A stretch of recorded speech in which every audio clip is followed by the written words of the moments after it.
వ్యసనాలకి బానిస అయిపోయి జీవితంలో తలదించుకునే పని చేసుకుంటారు.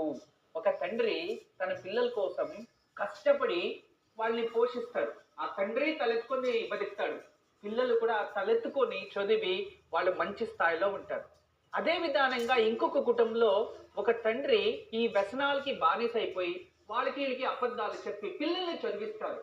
పిల్లలు పెద్దోళ్ళయినాక చుట్టుపక్కన వాళ్ళ బంధువులంతా మీ నాన్న ఇలా మాకు మాసం చూశారు, మీ నాన్న ఇలా మోసం చేశారు అని అస్తమాన వాళ్ళని నిందిస్తూ ఉండడం వల్ల వాళ్ళ జీవితాంతం తలదించుకొని క్షోభతో బతికారే గాని ఎందుకు పుట్టాము ఈ ఇంట్లో అని వాళ్ళే ఆలోచించే పరిస్థితులు ఏర్పడ్డాయి. ఇంకొక కుటుంబంలో తండ్రి చాలా ఉత్తముడు, పిల్లల కోసం కష్టపడి పోషించాడు.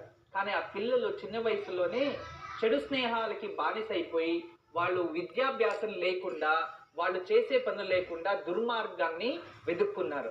అప్పుడు ప్రజలంతా ఏమన్నారంటే మీ నాన్న అంత గొప్పవాడు కానీ మీ కుటుంబానికి మీరు చెడు పురుగులుగా జన్మించారు అని జనాలు మాట్లాడడం ప్రారంభించారు. అప్పుడు వాళ్ళు చేతులు కట్టుకొని తలంచుకొనే ఊరంతా తిరిగారు.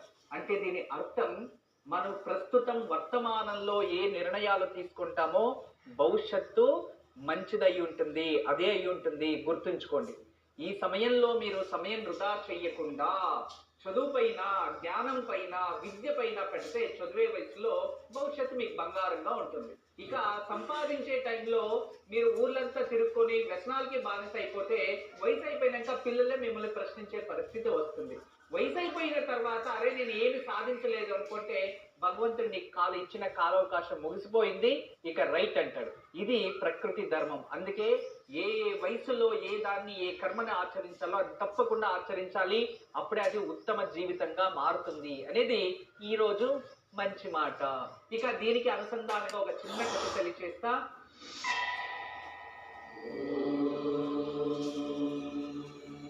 ఒక కుటుంబం, ఆ తల్లి తండ్రికి ఇద్దరు కొడుకులు. వాళ్ళు బతుకుండగానే ఈ పిల్లలు గొడవలు పడతారు భవిష్యత్తులో అని వాళ్ళిద్దరికీ కూడా ఏదైతే ఆస్తి ఉందో ఆ ఆస్తి పెంపకాలు ఇచ్చేశారు. ఇచ్చేసిన తర్వాత ఇక తల్లి తండ్రి వయసు అయి చనిపోయారు.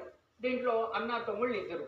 ఒకరి జీవితం ఎలా అంటే ఆ కుటుంబం చాలా మంచిది, ఆయన ఉదయం వెళ్తాడు, కష్టపడతాడు, తృప్తిగా బతుకుతూ ఉంటాడు.